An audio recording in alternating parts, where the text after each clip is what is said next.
Diary entry number 6. It's been a minute. 10 days, I think, was my last diary entry. Um, quite a lot of stuff's happened. Um,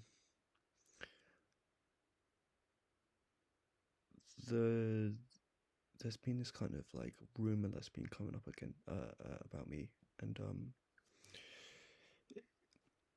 it's reigniting this anger that is kind of been existing within me for these last like 6 to 8 months. The anger is kind of like, it is this kind of fiery anger, and it kind of can get out of control, and in the anger I don't want that anger to develop into something that hurts more people down the line. But it's for good reason, I've been hurt by people, and I feel like I have a kind of right to be angry. I think it's a natural reaction to be angry. The people that have done me, that have treated me in these ways, have like kind of just gone away with it and kind of not really had to kind of really deal with the consequences of their actions that they've committed against me. But then, I have to deal with the consequences of the actions that they've committed on me. So I feel like there's a sense of injustice, and kind of that level of kind of injustice is kind of like brewed this kind of anger in me, because it's like, it's not fair. At the end of the day, it's not fair that these things happen to me, and so I get angry, and I think that's a natural reaction. But I try not to be angry. I'm trying to dispel this anger from my body. I try to be less hateful, because the more you hate, the more you find that it's a negative emotion, because if you hate more, then you'll feel angry more, and if you kind of care more, if you love more, then you'll feel happiness more, because that's something that you want. It releases the right chemicals in your brain that makes you happy. If I seek if I seek those feelings, then I will feel more happy, and at the end of the day, that's what I really want to do, is be happy. But yeah, no, like there's been kind of these rumors that have kind of be circling around, and I just think that it has gotten to a point where I just think to myself, like, do these people not take a step back and hear themselves and what they're saying? Do they not? Do they not? Because it's insane the way that they've tried to kind of like paint me as a bad person. And again, like, I'm not saying that I'm the best person in the world. I'm not saying that I'm a good person.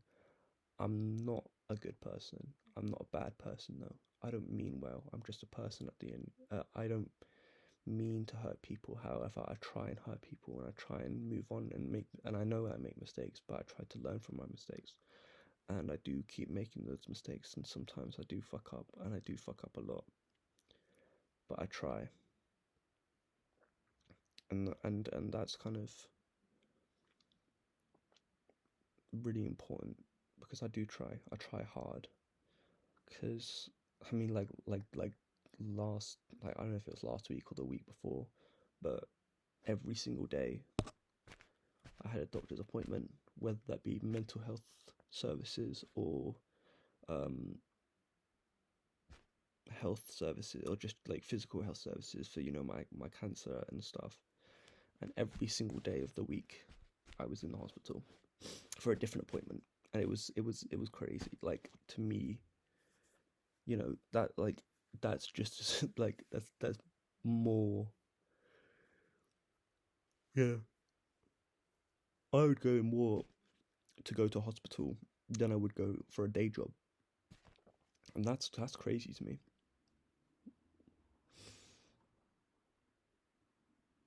But like,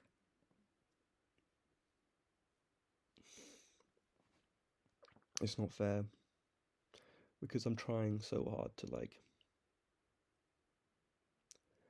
I'm trying so hard to mend the relationships. I'm trying so hard to fix what I've broken. But I feel like every single time that I try and fix it, I break it even more. And it's like, I've gotten to a point where I can't fix it. And now I don't know really know what to do. And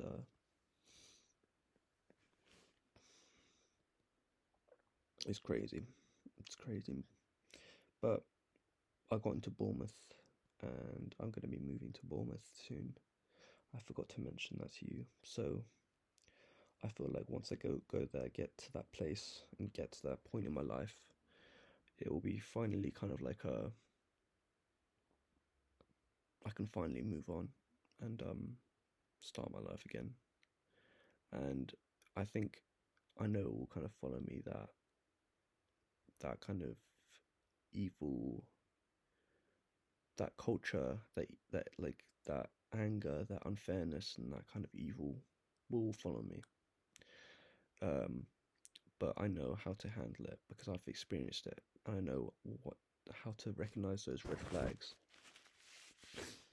I know how to kind of identify an issue before it arises, so I don't have to tackle that issue again.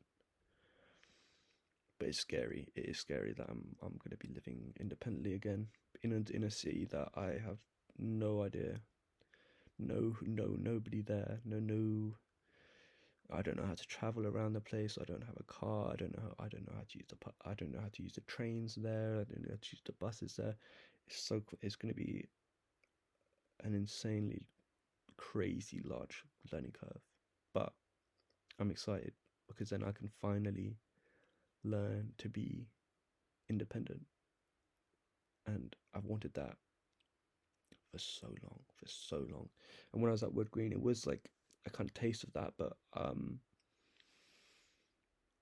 there was this discomfort because as soon as I moved in, like the environment that I was in, my roommates and such,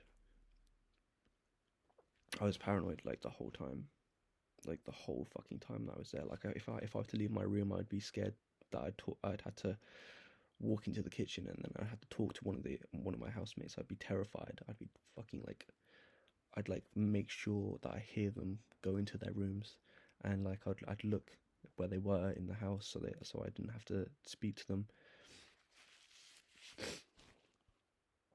Sometimes they would have people in the house too, and I'd be terrified to speak to them. But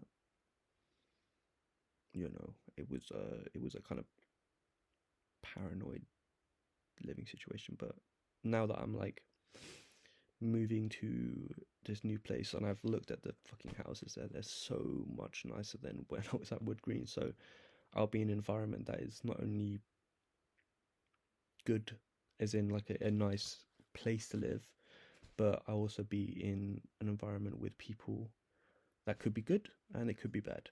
It will really kind of depend on what happens when I get there. And I'm excited, nervous, but mostly excited. And it's a good point because I can now like draw a line between, because 2026, the kind of transition from 2025 to 2026 is that all my issues existed within 2020 2025, and I can draw in that line there. And the period between now and when I move to Bournemouth is the period where I can finally learn how to get better and heal from um my kind of cuts and bruises, whether that be physical or mental. And I'm kind of nervous to see where that goes, but I need to do it, and it's important because if I don't do it, then I'm gonna fall down into this kind of rabbit hole of just endless misery and time. And I know like I'm getting like there are points where I will feel crazy, regardless, no matter at what point in my life. But when I feel crazy and when I feel like scared or tired or angry or all these kind of negative emotions, I'm gonna have a way to kind of communicate those with the people that I love, and kind of find outlets that are healthy for those expressions to be expelled from my body. But there is a level of there is people that the kind of online space that I exist in, and I feel like I need to kind of consume it less or be a part of it less, and I've decided to deactivate my Instagram account to kind of disconnect myself from the internet, or like Instagram in general, and kind of like have an account that is like mainly just the people that I speak to, and use that account as like a form to communicate between them, so I can, you know, hang out with them and not feel completely socially isolated, but also not be connected to Instagram as much as I used to. And so that's a really important thing for me to do, because Instagram is a very toxic place, and it's a very scary place, because a lot of people are so kind of indulged in it, in kind of intoxicated by it. They have to follow its rules, they have to follow its morals, they have to follow its kind of like the set kind of guidance of the way that you should live your life, rather than your own kind of desires and goals, and kind of like, so you kind of end up falling into this trap of appealing to something that you don't even know what you're appealing to, because the kind of, you're appealing to a robot, you're appealing to kind of like numbers, and you're appealing to an Instagram following, to an audience of just people that you have no idea. And it's like you're like performing, and it is like that kind of like word performative is kind of being kind of all over like Instagram and stuff, like as if like this performative male were to read and drink matcha and smoke and like read feminist literature to kind of like reel in women.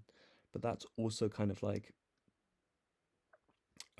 that's a kind of that's a kind of a good example of it, and it is, that does exist. However, this kind of performative, it can take on so many different forms. For example, if someone were to, let's say, pick up an art form like DJing, or music, or film, and the only reason that they pick up that art form is so that they can connect more with Instagram, like, I guess, have more interactions through Instagram, get more followers, get social gain, which then leads to more followers and more kind of interactions, um, interactions that will stroke your ego, for example, likes and comments and positive messages and all that such things, and then connections with people that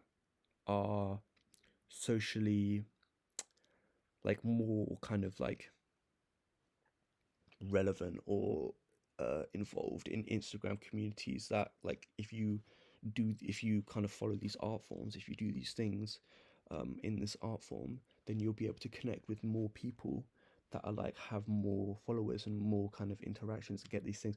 So if you do these things, then you'll be able to interact with them. The only reason you want to interact with them is so that you can benefit your followers. If you really care about this thing, you would want to, you'd do it for an approval and kind of praise from someone that you like you enjoy. Like, for example, like if I made electronic music in the witch house genre, if I cared about that music, if I really, really cared about that music, I would seek approval from a person like Crimes, you know, because they don't have a social presence, they don't have, but they're pioneers of the genre. They care about it. They made it.